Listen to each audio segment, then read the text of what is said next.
નમસ્કાર મિત્રો, મારું નામ ખાતરાણી બળદેવ વાણજીભાઈ, કાનપુર લતીપુર, તાલુકો ધ્રોલ, જિલ્લો જામનગર. હું 2019થી ગાય આધારિત પ્રાકૃતિક ખેતી કરું છું.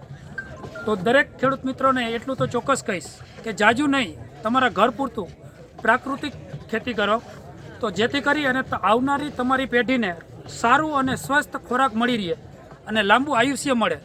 જે દિવસે ને દિવસે જમીન બગડતી જાય છે અને જમીન બંજર થતી જાય છે અને તમે ઝેર ખાતા જાઓ છો, એનાથી ઘણો એવો નુકસાન તમને થાય છે. તો થોડું નહીં પણ જાજુ એવું પ્રાકૃતિક ખેતી અપનાવો અને ચાલુ કરો.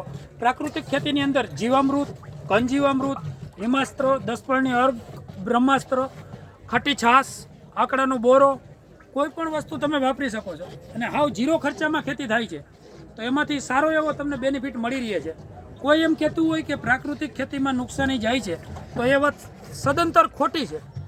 પ્રાકૃતિક ખેતીથી તમે મૂલ્યવર્ધન કરીને વેચાણ કરો એટલે 100% તમને નફો મળે જ છે. ઉત્પાદન ઓછું આવે, ભાવ ડબલ મળે. અસ્તુ. જય ગૌ માતા.